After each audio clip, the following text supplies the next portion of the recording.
Bun găsit tuturor! Sunt Cristina. Bine v-am găsit la o discuție despre relația părinte-copil-adult. Cuvinte ca responsabilitate, responsabil sunt des folosite. Am auzit cu toții de atâtea ori că trebuie să responsabilizăm copiii pentru a deveni adulți responsabili. Dar în realitate ce înseamnă responsabilități? Ce înseamnă a fi responsabil? Atunci când copiii sunt mici, cerințele sunt cam aceleași. Să mănânce singuri, să se îmbrace singuri, să se spele singuri.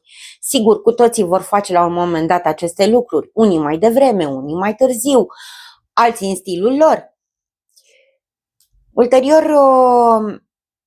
cerințele se diversifică și privesc școala, activitățile extrașcolare, relațiile în societate. În fapt, responsabilitățile sunt sarcinile, îndatoririle unei persoane. Iar de regulă spunem că responsabilizăm copiii punând limite, că sunt limite maxime, că sunt limite minime, nu prea contează. Sunt limite pe care le punem sarcinilor pe care copiii noștri le-au de îndeplinit într-o anumită perioadă sau care vizează un anume rezultat. Totuși, a fi responsabil înseamnă mai mult decât a îndeplini sarcinile sau obligațiile pe care le avem. Înseamnă a ne asuma consecințele propriilor acțiuni, propriilor decizii. Dar ce înseamnă a ne asuma? Când ne asumăm un rezultat, vreau să cred că sunt posibile două variante. Lucrurile rămân așa cum sunt pentru că suntem mulțumiți de rezultat, schimbăm ceva dacă nu ne convine rezultatul. Cred că putem vorbi de persoană responsabilă când există capacitatea de a identifica dacă rezultatul unei acțiuni, inacțiuni, este cel dorit sau nu.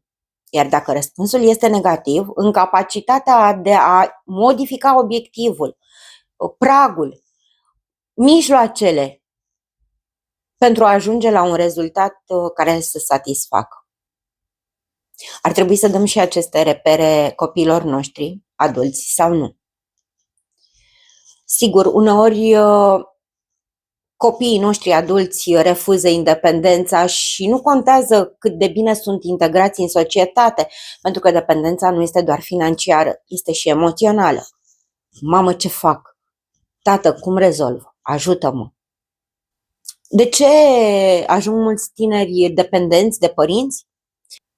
Lista este destul de lungă și poate fi completată oricând.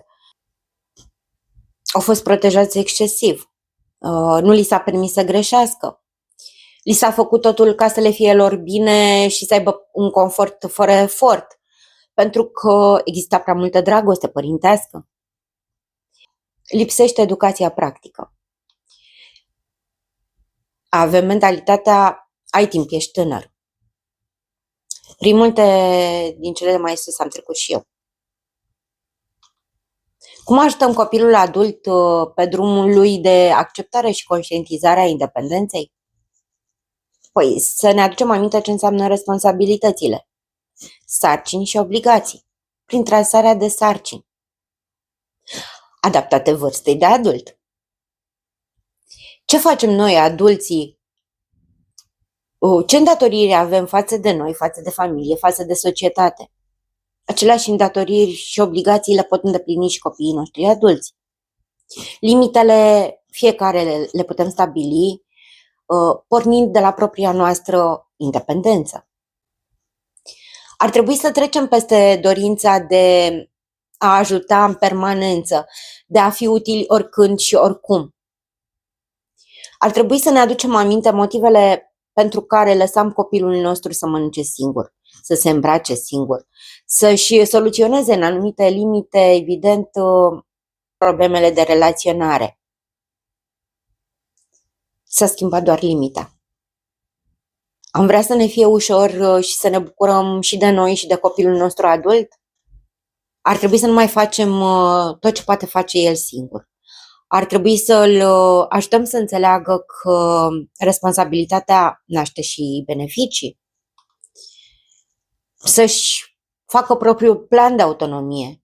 Și ar trebui să facem toate aceste lucruri fără să țipăm, fără să certăm în mod constant. Pentru că altfel copilul nostru, mai ales adult, va intra în modul de autoprotecție.